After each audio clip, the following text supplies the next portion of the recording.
ಕೇಕೆ ಕರೆಯುತ್ತಿದ್ದಾಳೆ ಎಂದು ತಿಳಿದ ಕೂಡಲೇ ರಾಮನು ತನ್ನ ಅರಮನೆಯಿಂದ ರಾಜಬೀದಿಯ ಮಾರ್ಗವಾಗಿ ಕೈಕೇಯಿಯ ಅರಮನೆಗೆ ಕಡೆಗೆ ಹೊರಟನು. ದಾರಿಯಲ್ಲಿ ಸಿಕ್ಕಿದ ಚೌಕಗಳನ್ನು, ದೇವಾಲಯಗಳನ್ನು, ಗ್ರಾಮದೇವತೆಯ ಗುಡಿಗಳನ್ನು, ಪಾಠಶಾಲೆಗಳನ್ನು ಪ್ರದಕ್ಷಿಣಾಕಾರವಾಗಿ ಬಳಸಿಕೊಂಡು ಹೋದನು.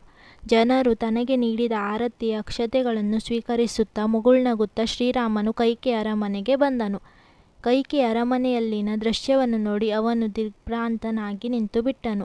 ಅವನಿಗೆ ಬಹಳ ಸಂಕಟವಾಯಿತು. ಒಂದು ಕಡೆ ತಂದೆ ನೆಲದ ಮೇಲೆ ಪ್ರಜ್ಞೆ ತಪ್ಪಿ ಬಿದ್ದಿದ್ದಾರೆ, ಮತ್ತೊಂದು ಕಡೆ ಕೈಕೇಯಿ ತನ್ನನ್ನೇ ದುರುದುರು ನೋಡುತ್ತಾ ನಿಂತಿದ್ದಾಳೆ. ರಾಮನು ಕೈಕೇಯಿಗೆ ನಮಸ್ಕಾರ ಮಾಡಿ, ಚಿಕ್ಕಮ್ಮ, ತಂದೆಯವರೇಕೆ ಇಷ್ಟೊಂದು ದುಃಖಿತರಾಗಿದ್ದಾರೆ? ನನ್ನನ್ನು ಕಂಡು ಮಾತನಾಡುತ್ತಿಲ್ಲವಲ್ಲ, ಇದಕ್ಕೆ ಕಾರಣವೇನು? ಅರಿಯದೆ ನಾನೇನಾದರೂ ತಪ್ಪು ಮಾಡಿದ್ದೇನೆ ಎಂದು ಕೇಳಿದನು.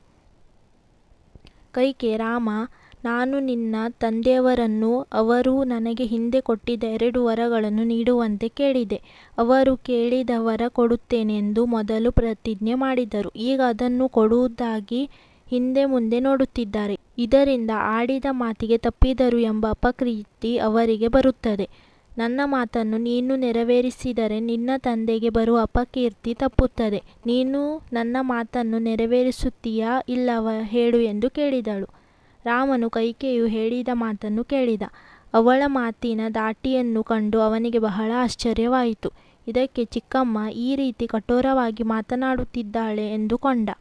ಅನಂತರ ನಿಧಾನವಾಗಿ ಹೇಳಿದ, ಚಿಕ್ಕಮ್ಮ, ತಂದೆಯವರು ಮಾತು ಕೊಟ್ಟಿದ್ದಾರೆ ಅನ್ನುತ್ತೀಯ. ಅಂದ ಮೇಲೆ ವಿಷಯ ಮುಗಿದು ಹೋಯಿತು. ಅವರು ಹೇಳಿದ್ದು ಏನೇ ಆಗಿರಲಿ ನಾನು ನಡೆಸಿಯೇ ತೀರುತ್ತೇನೆ. ತಂದೆಯವರ ಮಾತನ್ನು ಎಂದಿಗೂ ಮೀರಲಾರೆ. ಅವರಿಗೆ ಕೆಟ್ಟ ಹೆಸರು ತರಲಾರೆ. ಈಗಲಾದರೂ ಹೇಳು, ನಾನು ಮಾಡಬೇಕಾದ ಕೆಲಸ ಏನು?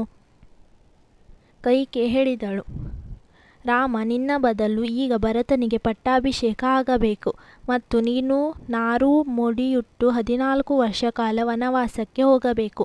ಇದೇ ನಾನು ನಿನ್ನ ತಂದೆಯವರಿಂದ ಕೇಳಿರುವ ವರ. ಬೇರೆ ಯಾರಿಗಾದರೂ ಆಗಿದ್ದರೆ ಈ ಮಾತು ಕೇಳಿಯೇ ಪ್ರಜ್ಞೆ ತಪ್ಪಿ ಹೋಗುತ್ತಿತ್ತು ಅಥವಾ ತಮಗೆ ಒದಗಿದ ದುರ್ಗತಿಯಿಂದ ಅಪಾರವಾದ ದುಃಖವಾಗುತ್ತಿತ್ತು. ಆದರೆ ಶ್ರೀರಾಮ ಸ್ಥಿತಪ್ರಜ್ಞ, ಸತ್ಯಸ್ಕಂದ, ಆಡಿದ ಮಾತಿಗೆ ಎಂದೂ ತಪ್ಪುವವನಲ್ಲ.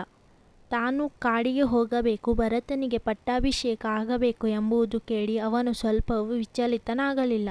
ಬದಲಾಗಿ ನಗುತ್ತಾ, ಚಿಕ್ಕಮ್ಮ, ಇಷ್ಟು ಮಾತ್ರವೇ? ಇದಕ್ಕಾಗಿ ತಂದೆಯವರು ಯಾಕೆ ಇಷ್ಟೊಂದು ಚಿಂತಿಸಬೇಕು? ಅವರೇ ಈ ವಿಷಯ ತಿಳಿಸಬಹುದಿತ್ತಲ್ಲ. ನಾನು ರಾಜನಾದರೇನು, ಭರತನು ರಾಜನಾದರೇನು, ನನಗಂತೂ ಸ್ವಲ್ಪವೂ ವ್ಯತ್ಯಾಸ ಕಾಣುತ್ತಿಲ್ಲ. ಭರತನು ರಾಜನಾದರೆ ನನಗೆ ನಿಜವಾಗಿಯೂ ತುಂಬ ಸಂತೋಷ. ನಾನು ಅವನಿಗೆ ಪೂರ್ಣ ಯಶಸ್ಸನ್ನು ಕೋರುತ್ತೇನೆ. ಚಿಕ್ಕಮ್ಮ, ಸ್ವಲ್ಪವೂ ಯೋಚಿಸಬೇಡ. ನಾನು ಕೂಡಲೇ ನಾರು ಮುಡಿಯನ್ನುಟ್ಟು ವನವಾಸಕ್ಕೆ ತೆರಳುತ್ತೇನೆ ಎಂದ. ದಶರಥನಿಗೆ ರಾಮ ಹೇಳಿದ ಮಾತುಗಳನ್ನು ಕೇಳಿ ಜೀವವೇ ಹೋದಂತಾಯಿತು. ತನ್ನ ಜೀವನದ ಮೇಲೆ ಅಸಹ್ಯ ಉಂಟಾಯಿತು. ಕೈಕೇಯಿಯನ್ನು ಕಂಡು ದ್ವೇಷ ಉಕ್ಕಿರಿ ಬಂತು. ಛೇ ಪಾಪಿ, ಪಾಪಿ ಎನ್ನುತ್ತಾ ಮತ್ತೊಮ್ಮೆ ಮೂರ್ಛೆ ಹೋದ. ರಾಮ ಮತ್ತೆ ಹೇಳಿದ, ಚಿಕ್ಕಮ್ಮ, ನೀನು ಚಿಂತಿಸಬೇಡ. ತಂದೆಯವರು ನಿನಗೆ ಕೊಟ್ಟ ಮಾತನ್ನು ನಾನು ನೆರವೇರಿಸುತ್ತೇನೆ.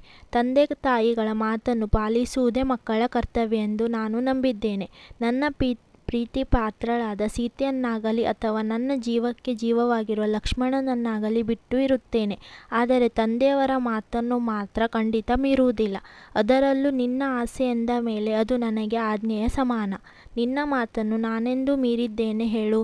ನಾನು ಈಗಲೇ ಕಾಡಿಗೆ ಹೊರಡುತ್ತೇನೆ. ತಂದೆಯವರನ್ನು ಸಮಾಧಾನಪಡಿಸು. ಭರತನ ಪಟ್ಟಾಭಿಷೇಕಕ್ಕೆ ಸಿದ್ಧತೆಗಳನ್ನು ನಡೆಯಲಿ ಎಂದು ಹೇಳಿ ಕೈಕೇಯಿಗೆ ನಮಸ್ಕರಿಸಿ ಹೊರಟು ಹೋದನು. ರಾಮ ಹೇಳಿದ ಮಾತುಗಳನ್ನೆಲ್ಲ ದಶರಥ ಕೇಳಿಸಿಕೊಂಡ. ಅವನಿಗೆ ದುಃಖ ಉಮ್ಮಳಿಸಿ ಬಂತು. ಪಟ್ಟಾಭಿಷೇಕ ಮಾಡಿಸಿಕೊಳ್ಳಬೇಕಾದ ರಾಮನು ಕಾಡಿಗೆ ಹೊರಡುವುದಕ್ಕೆ ಸಂತೋಷದಿಂದ ಒಪ್ಪಿಕೊಂಡಿದ್ದುದನ್ನು ನೋಡಿ ಅವನಿಗೆ ಸಂಕಷ್ಟವಾಯಿತು. ಸಂತೋಷದ ಸಮಾರಂಭ ನಡೆಯಬೇಕಾದ ಕಡೆ ಅನ್ಯಾಯ ಅಕೃತ್ಯಗಳು ನಡೆಯುವುದನ್ನು ನೋಡಿ ಆ ವೃದ್ಧ ರಾಜನ ಎದೆ ಒಡೆದು ಹೋಯಿತು. ಅಯ್ಯೋ, ಇದನ್ನೆಲ್ಲ ನೋಡಲು ನಾನು ಇನ್ನೂ ಬದುಕಿದ್ದೇನಲ್ಲ ಎಂದು ಗೋಳಾಡಿದ. ಕೈಕೇಯಿಯನ್ನು ಕುರಿತು, ಪಾಪಿ, ನೀನೇ ಇದಕ್ಕೆಲ್ಲ ಕಾರಣ. ಇದನ್ನೆಲ್ಲ ನೋಡಿಯೂ ನಿನಗೆ ದುಃಖವಾಗುತ್ತಿಲ್ಲವೇ ಎಂದು ಹೇಳುತ್ತಾ ಮತ್ತೆ ಮೂರ್ಛೆ ಬಿದ್ದ. ಆದರೆ ಕೈಕೇಯಿಗೆ ಮಾತ್ರ ಸ್ವಲ್ಪವೂ ಮರುಕವಾಗಲಿಲ್ಲ, ದುಃಖವಾಗಲಿಲ್ಲ. ರಾಮನು ಕೈಕೇಯಿಯಿಂದ ಬೀಳ್ಕೊಂಡು ಹೊರಗೆ ಬಂದನು. ಅಷ್ಟು ಹೊತ್ತಿಗೆ ಅವನು ಕಾಡಿಗೆ ಹೋಗುವ ವಿಷಯ ಕೈಕೇಯಿಯ ಅರಮನೆಯ ಸೇವಕರ ಮುಖಾಂತರ ಎಲ್ಲರಿಗೂ ತಿಳಿದು ಹೋಯಿತು. ಪುರಜನರು ರಾಮನ ಗೆಳೆಯರು ಈ ಸುದ್ದಿಯನ್ನು ಕೇಳಿ ದಿಗ್ಭ್ರಾಂತರಾಗಿ ಓಡಿ ಬಂದರು. ಅವರೆಲ್ಲರೂ ದುಃಖ, ಕೋಪ, ಉದ್ವಿಗ್ನತೆಯನ್ನು ಕಂಡುಬರುತ್ತಿದ್ದರು. ರಾಮನು ಕಾಡಿಗೆ ಹೋಗಬೇಕು ಎನ್ನುವ ಸಂಗತಿಯನ್ನು ಅವರಿಗೆ ನಂಬಲು ಸಾಧ್ಯವೇ ಆಗಲಿಲ್ಲ. ಅವರೆಲ್ಲ ರಾಮನ ಸುತ್ತಲೂ ಗುಂಪು ಕೂಡಿದರು. ರಾಮ, ನೀನು ನಮ್ಮ ಮುಂದಿನ ಮಹಾರಾಜ, ನೀನು ಕಾಡಿಗೆ ಹೋಗಕೂಡದು, ನೀನು ಕಾಡಿಗೆ ಹೋಗಲು ನಾವು ಬಿಡುವುದಿಲ್ಲ ಎಂದು ಗಟ್ಟಿಯಾಗಿ ಕೂಗಿದರು. ರಾಮ ಅವರಿಗೆಲ್ಲ ಸಮಾಧಾನ ಹೇಳಿ, ಸ್ನೇಹಿತರೆ, ನೀವು ನನ್ನ ಮೇಲೆ ಇಟ್ಟಿರುವ ಪ್ರೀತಿಗೆ ನಾನು ಕೃತಜ್ಞ. ಆದರೆ ನಮ್ಮ ತಂದೆಯವರು ಕೊಟ್ಟ ಮಾತನ್ನು ನಾನು ನೆರವೇರಿಸಬೇಕಾಗಿದೆ.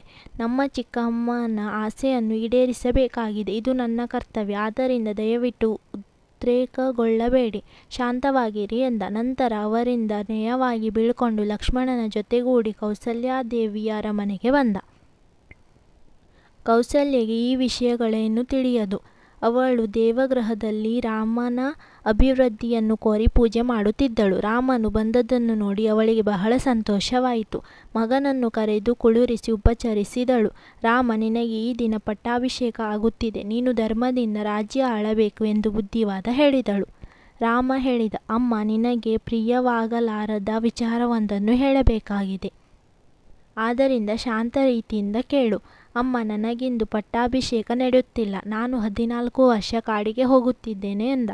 ಕೌಸಲ್ಯಾದೇವಿಯ ದುಃಖವನ್ನು ವರ್ಣಿಸಲು ಸಾಧ್ಯವೇ ಇಲ್ಲ. ಅವಳು ಅಡಿಗಡಿಗೆ ಮೂರ್ಛೆ ಹೋಗುತ್ತಾ, ತನ್ನ ಅದೃಷ್ಟವನ್ನು ಅಳಿದುಕೊಳ್ಳುತ್ತಾ, ಕೈಕೆಯ ನೀಚ ಬುದ್ಧಿಯನ್ನು ನಿಂದಿಸುತ್ತಾ, ರಾಮನ ಕಲ್ಯಾಣ ಗುಣಗಳನ್ನು ಹೊಗಳುತ್ತಾ ಪ್ರಲಾಪಿಸಿದಳು. ರಾಮನು, ಅಮ್ಮ, ಸಂತೈಸಿಕೋ, ಇದು ಕೋಪಕ್ಕೆ ಸಮಯವಲ್ಲ. ತಂದೆಯವರು ಬಹಳ ದುಃಖದಲ್ಲಿದ್ದಾರೆ. ನೀನೇ ಅವರನ್ನು ಸಮಾಧಾನ ಪಡಿಸಬೇಕು ಎಂದು ಹೇಳಿದಳು.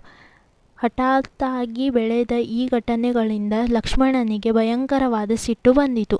ಇದುವರೆಗೆ ಅವನು ಹೇಗೋ ತಡೆದುಕೊಂಡಿದ್ದ.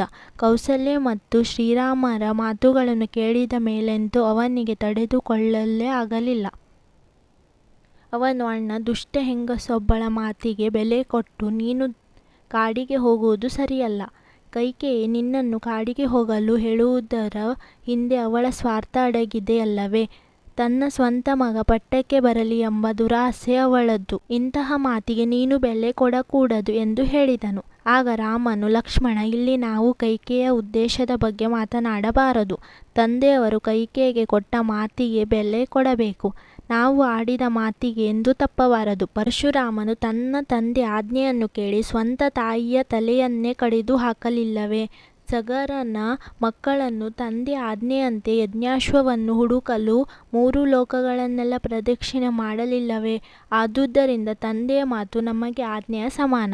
ನೀನು ಕೋಪವನ್ನು ಬಿಡು. ತಂದೆಯವರನ್ನು ತಾಯಿಯವರನ್ನು ನೋಡಿಕೊ. ಕೈಕೆಯ ಮೇಲೆ ಕೋಪಿಸಿಕೊಳ್ಳಬೇಡ.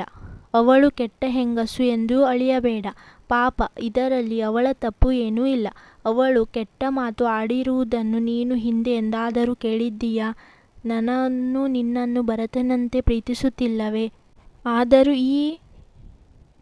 ಆದರೂ ಈ ದಿನ ಹೀಗೇಕೆ ಮಾತನಾಡಿದಳು ಎಂದು ಕೇಳುತ್ತೀಯಲ್ಲವೇ? ಇದಕ್ಕೆ ದೈವೇಚ್ಛೆ ಎನ್ನುವುದು. ಇದು ಕೈಕೆಯ ಆಡುತ್ತಿರುವ ಮಾತು, ಅವಳದ್ದಲ್ಲ. ಅದನ್ನು ದೈವವೇ ಅವಳ ಬಾಯಿಂದ ಹೇಳಿಸುತ್ತಿದೆ. ಇದರ ಹಿಂದಿರುವ ಉದ್ದೇಶ ನಮಗೆ ತಿಳಿಯದು. ಆದ್ದರಿಂದ ದೊಡ್ಡವರು ಆಡಿದ ಮಾತುಗಳು ಸರಿಯೇ ತಪ್ಪು ಎಂದು ವಿಮರ್ಶಿಸುವುದಕ್ಕೆ ನಾವು ಹೋಗಬಾರದು. ನೀನು ಕೋಪವನ್ನು ಬಿಟ್ಟು ನನ್ನ ಪ್ರಯಾಣಕ್ಕೆ ಸಿದ್ಧ ಮಾಡು ಎಂದು ಹೇಳಿದನು. ಮತ್ತೆ ಕೌಸಲ್ಯೆಯನ್ನು ಕುರಿತು, ಅಮ್ಮ, ನನಗೆ ಆಶೀರ್ವಾದ ಮಾಡು ಎಂದು ಹೇಳಿ ನಮಸ್ಕರಿಸಿದನು. ಕೌಸಲ್ಯೆಯು, ಮಗು, ವಿಶ್ವಾಮಿತ್ರರು ನಿನಗೆ ಅನುಗ್ರಹಿಸಿದ ಶಸ್ತ್ರಗಳನ್ನು ನಿನ್ನನ್ನು ಸದಾ ಕಾಪಾಡಲಿ. ಅರಣ್ಯದಲ್ಲಿರುವ ಸಮಿತ್ತುಗಳನ್ನು, ದರ್ಬೆಗಳನ್ನು, ಪವಿತ್ರಗಳನ್ನು, ಅಗ್ನಿವೇದಿಕೆಗಳನ್ನು, ಆಶ್ರಮಗಳು, ಬೆಟ್ಟಗಳು, ನದಿಗಳು, ಗಿಡಮರಗಳು, ಪಶು ಪಕ್ಷಿಗಳು, ಪ್ರಾಣಿಗಳನ್ನು ನಿನ್ನನ್ನು ಕಾಪಾಡಲಿ. ಕಾಡಿನಲ್ಲಿ ನಿನಗೆ ಯಾವ ವಿಪತ್ತು ಬಾರದಿರಲಿ. ಕಾಡಾನೆ, ಸಿಂಹ, ಹುಲಿ ಮುಂತಾದ ಕ್ರೂರ ಪ್ರಾಣಿಗಳು ನಿನಗೆ ತೊಂದರೆಯುಂಟು ಮಾಡದಿರಲಿ. ಅಗ್ನಿವಾಯುಗಳು ನಿನ್ನನ್ನು ಕಾಪಾಡಲಿ ಎಂದು ಆಶೀರ್ವದಿಸಿದಳು. ರಾಮನು ಅವಳಿಗೆ ಮತ್ತೊಮ್ಮೆ ನಮಸ್ಕರಿಸಿ ಲಕ್ಷ್ಮಣರೊಡನೆ ತನ್ನ ಅರಮನೆಗೆ ಹಿಂದಿರುಗಿದನು.